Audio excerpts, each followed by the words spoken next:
Welcome to Everything Explained. I'm your host, and today we're asking a big question: how did Rome build an empire that stretched from Britain to the deserts of Arabia? It didn't happen with a single invention or a magical moment. It happened because of a long, steady mix of tough training, smart engineering, flexible governance, and a culture that valued law, veterans, and streets that could carry the weight of millions. The story isn't glamorous in one flash, but it adds up. Over centuries, a small city on the Tiber became the center of a continent-spanning machine. So how did they pull it off? Let's break it down into the things that really moved the needle: the army, the roads and other infrastructure, the government and law, and the way Romans blended control with consent. First, Romans didn't rely on luck. They built a strong, professional military early on. The legions were not a bunch of hoplites, they were flexible, well-drilled units of about 5,000 men, with heavy infantry, archers, and engineers. Soldiers trained all year, moved fast, built things, and learned to fight together as a single system. When you have a corps of disciplined soldiers who can fight on a field and then jump into a siege, you can push beyond your borders without losing your own people. The army was also a tool of integration. Conquered lands offered land or money to veterans, turning enemies into allies who had a stake in Rome's success.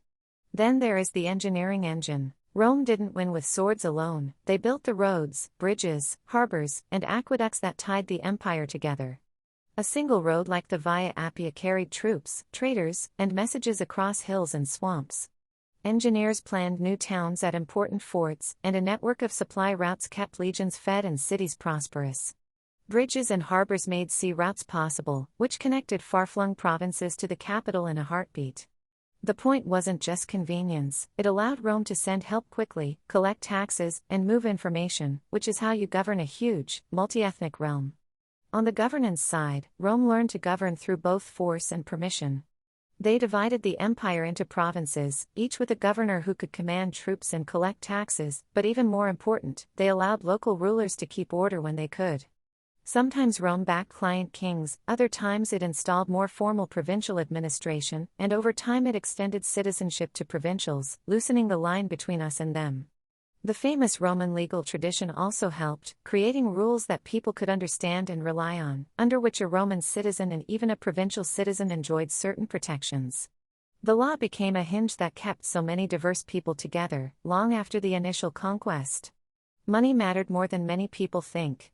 A stable coin system, regular taxation, and grain supplies to the city of Rome kept the machine running. Across the empire, mines and farms fed the treasury, and roads and ports lowered trade costs.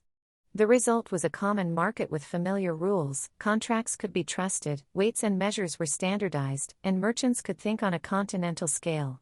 That kind of economic glue lets an empire fund armies, pay for roads, and woo provincial elites with opportunities rather than fear. Culture mattered too. Latin spread, schools and baths dotted towns, and festivals and religion gave people shared public life. Romans didn't just conquer and leave, they invited local elites to participate, mix their customs with Roman ones, and in many cases become citizens who had a stake in the system. The 2nd century, and even more after 212 CE, the granting of citizenship to many provincials under the Constitutio Antoniniana turned Roman into a broader identity. When people felt they belonged, they were more willing to accept distant governors, live under Roman law, and invest in Roman projects.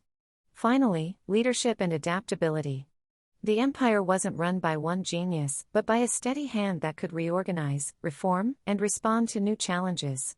The early empire stabilized after Augustus in a way the Republic could not, creating a bureaucratic backbone that could absorb shocks, from plagues to invasions, while keeping ordinary people fed and safe. When frontiers shifted or administrative needs changed, Rome retuned its structure rather than starting from scratch. This flexibility kept it alive for centuries, even as the world around it changed. So, how did Rome create such a huge empire? It wasn't a single trick.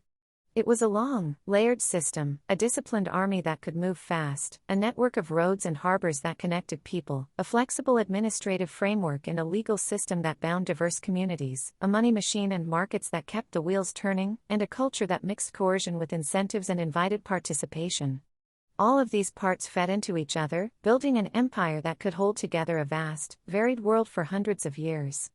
Next time you hear about the Romans, remember, empire was built not by a single breakthrough, but by many small, stubborn choices made well, day after day, across generations.